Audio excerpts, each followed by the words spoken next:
በሰባተኛው ጠቅላላ ሀገራዊ ምርጫ የባስኬቶ ዞንን በመወከል በብልጽግና ፓርቲ ለክልልና ለፌዴራል ምክር ቤቶች በእጩነት ቀርበው የሚወዳደሩ አመራሮች እንደተናገሩት የዘንድሮ ምርጫ ገዢው ፓርቲ የዲሞክራሲ ልምምድን ለማሳደግ በያዘው እቅድ መሰረት ሂደቱ ፍጹም ዲሞክራሲያዊ እንዲሆን ተደርጓል ብለዋል። ምርጫውን ሰላማዊ ፍትሃዊ ለማድረግ እና ታማኒ ለማድረግ ገዢው ፓርቲም ተፈካካሪ ፓርቲዎችን በጣም በቁርጠኝነት እየሰሩ ነው የሚል እምነት ነው ያለኝ እስካሁን ባለኝ ትዝብትና ካለፈው የምርጫ ጊዜ በጣም በእጅጉ የተሻለ የምርጫ ጊዜ ይሆናል የሚል እምነት አለኝ።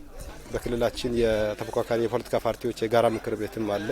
ከዛም ባለፈ እንደ ክልል መንግስት አጠቃላይ በክልላችን ውስጥ ያሉ ተፈካካሪ ፓርቲዎች ህጋዊና ሰላማዊ በሆነ መንገድ በምርጫው ላይ እንዲሳተፉ ገዢው ፓርቲ ወይም ብልጽግና ፓርቲም እንደ አንድ ተፈካካሪ ምርጫው ሰላማዊ ሆኖ እንዲጠናቀቅ ዲሞክራሲያዊ ሆኖ እንዲጠናቀቅና በህዝቦች ድምጽና ውሳኔ ብቻ ምርጫ የሚካሄድበትን ስርዓት እውን ለማድረግ ከመቼውም ጊዜ በላይ ኮሚትመንት ወስደን እየሰራን ያለነው። በባስኬቶ ዞን ላስካ ከተማ በምርጫ ክልላቸው በመገኘት የመራጭነት ካርድ መውሰዳቸውን የተናገሩት አመራሮቹ ሰባተኛው ጠቅላላ ሀገራዊ ምርጫ ሰላማዊ ሆኖ እንዲጠናቀቅ ሁሉም አካል ከፍተኛ ኃላፊነት እንደሚጠበቅበት ገልጸዋል። ሰው በጠዋት ወጥቶ ካርድ እየወሰደ ነው። የመራጭነት ምዝገባ እየተመዘገበ ነው ያለው። ያየሁት ይህንን ነው።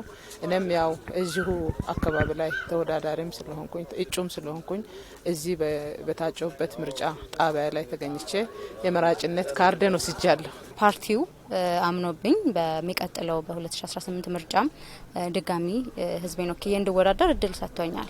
ስለዚህ በምርጫው ሂደት ለማገዝም ደግሞ ድምጼንም ህዝቤን ከመወክልበት አካባቢ ለመስጠት ህገ መንግስታዊ መብቴን ለመወጣት ነው እዚህ የተገኘሁት። በአገር ግንባታ ሂደት ውስጥ ተጫዋችና ተመልካች የሚባል ካቴጎሪ ሊኖር አይችልም። ሁሉም ተጫዋች ነው መሆን ያለበት። ሁሉም የራሱን ኃላፊነት ሊወጣ ይገባል።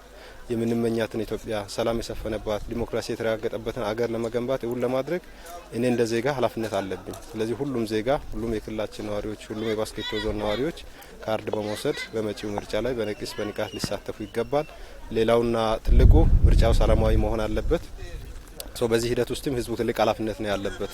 በሰላም ይሄ ምርጫ እንዲካሄድ በዚህ ሂደት ውስጥ በተለያየ መንገድ ከሰላም ተቃርኖ የሚቆም ካለ ለዚህ አካል እድል ሊሰጥ አይገባም ህዝቡ። ምክንያቱም ሰላማችንን በራሳችን ጊዜ ነው መስራት ያለብን። የባስኬቶ ዞን ዋና አስተዳዳሪ ሳሙኤል ደሳለኝ በበኩላቸው በምርጫ እንቅስቃሴዎች ሁሉም ፓርቲዎች በነጻነት እንዲንቀሳቀሱ ለማስቻል አስፈላጊው ጥረት ተደርጓል ብለዋል። ተፎካካሪ ፓርቲዎች በየትኛውም ቦታ በየትኛውም ጊዜ ራሳቸውን የማስተዋወቅ የፖለቲካ አላማቸውን ለህዝቡ የማስተዋወቅና ሌሎች በህግ የተፈቀዱ ስራዎችን ለመስራት በሙሉ ነጻነት ነው ይህንን እያደረጉ ያሉት።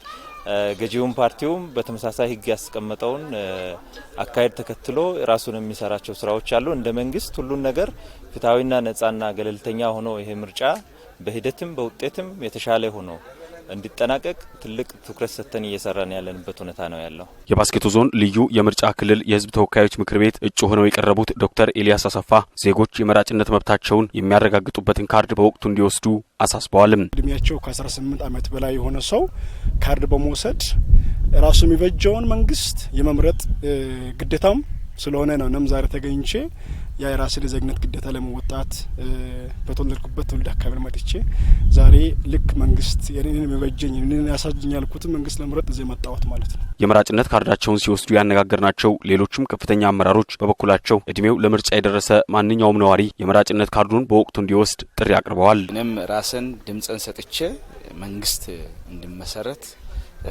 በማለት ነው። ስለዚህ ይህ ትልቅ ፋይዳ አለው። ምክንያቱም ሁሉም ሰው በዚህ ተሳትፎ አድርጎ ካርድ ወስዶ በዚህ ምርጫ ላይ የራሱን ድምጽ መስጠት አለበት። እዚህ እንግዲህ መጥቼ የታዘብኩት ነገር አንደኛ ህዝቡ ጠዋት ወጥቶ አሁን ካርድ ተመዝግቦ እየወሰደ እንዳለው ነው ያየሁት።